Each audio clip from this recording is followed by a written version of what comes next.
সম্মানিত হাজিরিন, শুনলে অবাক হয়ে যাবেন। একজন ব্যক্তি জীবন দশায় নামাজ পড়তো, কোরআন পড়তো, ইসলাম মানত, কিন্তু তার সব সময় চিন্তা চেতনা ছিল আলেমদের দোষ ধরা, আলেমদের বিরুদ্ধে সমালোচনা করা। এই ব্যক্তির মৃত্যুর সময় এর মুখটা হয়ে গেল কালো, মুখটা হয়ে গেল বাঁকা। এই বাঁকা অবস্থায় দুনিয়ার থেকে বিদায় নিয়েছে। ওই সমাজের মানুষরা বলছে এই মানুষটা যদিও নামাজ পড়তো, যদিও কোরআন পড়তো, কিন্তু এই মানুষটা সব সময় আলেমদেরকে নিয়ে সমালোচনা করত, আলেমদের দোষ ধরার চেষ্টা করত, যার কারণে আল্লাহ তাআলা এই অবস্থা তার মৃত্যু সময় করেছে। এখন অবাক হয়ে যাবেন, কোরআনের আলোচনা হবে, আসমান আল্লাহর, জমিন আল্লাহর, এই সব কিছু আল্লাহর। সেই আল্লাহর জমিনে আল্লাহর কোরআন থেকে কথা হবে। স্টেজে আলেম ওলামারা বসে যখন কথা বলে, এমন মুহূর্তে হাজার হাজার শ্রোতারা কোরআন শোনার জন্য পাগল পারা হয়ে যায়। কোরআনের আলোচনা শুনতেছে, এমন মুহূর্তে দুই একজন পাতি নেতা এসে সামনে উপস্থিত হয়ে মাইক সরাই দিয়ে আলোচনা বন্ধ করে দেয়। কথা বলেন ঠিক কিনা?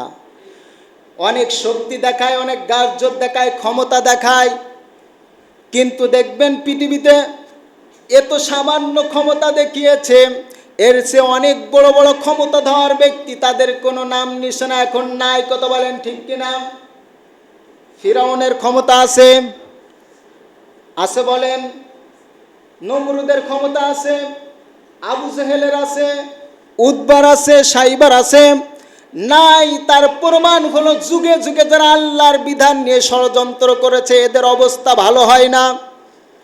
অচিরে এদের আযাব দুনিয়াতে এসে যায়, যাতে করে জাতি যেন তাদেরকে দেখে সতর্ক হতে পারে, খবরদার। সব কিছু নিয়ে খেলা যায়, কিন্তু আল্লাহর কোরআন নিয়ে দুশমনি করা যায় না। কথা বলেন ঠিক কিনা? সম্মানিত হাজিরিন, বাহাদুরি করা যাবে না, আল্লাহর কোরআনের সঙ্গে বেয়াদবি করা যাবে না। বেয়াদবি করলে তাদের অবস্থা খুবই খারাপ হবে। কিছুদিন আগে দেখলাম সোশ্যাল মিডিয়ায় এক মহিলা কোরআনের সঙ্গে বেয়াদবি করেছে। বাথরুমে যে কোরআনকে বাথরুমে পা দিয়ে বাথরুমের ভিতরে ঢুকানোর চেষ্টা করেছে। যে পা দিয়ে কোরআনকে বাথরুমের ভিতরে ঢুকানোর চেষ্টা করেছে, ওই পা কিছুদিন পর আল্লাহ তাআলা এমনভাবে পছন ধরায় দিয়েছেন, এমনভাবে পাটা মোটা হতে শুরু করেছে, ডাক্তাররা তার হাজারো ট্রিটমেন্ট দিয়েছে, চেষ্টা করতেছে, মেডিসিন প্রয়োগ করতেছে, কাজ হচ্ছে না। কারণ কি? আল্লাহর কোরআনের সঙ্গে বেয়াদবি করলে তাদের শাস্তি কার পক্ষ থেকে আসে? আল্লাহর শাস্তি যখন আসে, দুনিয়ার কোনো কিছু সে শাস্তিকে ঠেকাতে পারে? কোনো কিছুই ঠেকাতে পারে না। তাকে সর্বশেষ আপনারা সোশ্যাল মিডিয়ায় দেখবেন, তার পার অবস্থা এতটাই করুণ, তার পা কাটতে শুরু করেছে। এখন এখান থেকে পুরা পা কেটে দিলেও তার এই দুনিয়ার থেকে তার শাস্তি মওকুফ হবে না, যদি সে তওবা করে ফিরে না আসে। সুতরাং আল্লাহর কোরআন নিয়ে কেউ যদি বেয়াদবি করে, তাহলে তাদের অবস্থা খুবই ভয়াবহ হবে। আল্লাহ তাআলা এই ভয়াবহ পরিস্থিতি থেকে আমাদেরকে হেফাজত করুন, সকলে বলে আমিন। সম্মানিত হাজিরিন, তীব্র গরম, প্রচণ্ড তাপ, এই তাপের মধ্যে আমরা আছি। কথা বলেন ঠিক কিনা? এটা তো সামান্য তাপ, জাহান্নামের তাপ এর চেয়ে হাজার হাজার গুণ, হাজার হাজার গুণ। জাহান্নাম থেকে বাঁচতে আমরা সবাই চাই। জাহান্নাম থেকে বাঁচতে গেলে আলেমদের সঙ্গে দুশমনি করা যাবে? আল্লাহর কোরআনের সঙ্গে দুশমনি করা যাবে? আল্লাহর আনিত বিধান যেখানে প্রয়োগ হচ্ছে সেখানে কি বাধা দেওয়া যাবে? না। আল্লাহ তাআলা এটাকে বোঝা তৌফিক দান করুন, সকলে বলে আমিন। আলেমদের গলায় ধাক্কা দেওয়া যাবে না, এতিমদের গলায় ধাক্কা দেওয়া যাবে না, মিসকিনদেরকে খেতে দিতে হবে। আর নামাজ আদায় করতে হবে বুঝে বুঝে, খুশু খুজুর সঙ্গে। যেভাবে নামাজ আদায় করলে রাসূলের মতো নামাজ আদায় করা হবে। আল্লাহর নবী বলছেন, সল্লু কামা রাআইতুমুনি সল্লি, নামাজ পড়ো সেইভাবে যেভাবে আমাকে নামাজ পড়তে দেখো। আল্লাহর নবীর মতো নামাজ পড়তে হবে, সাহাবীদের মতো নামাজ পড়তে হবে।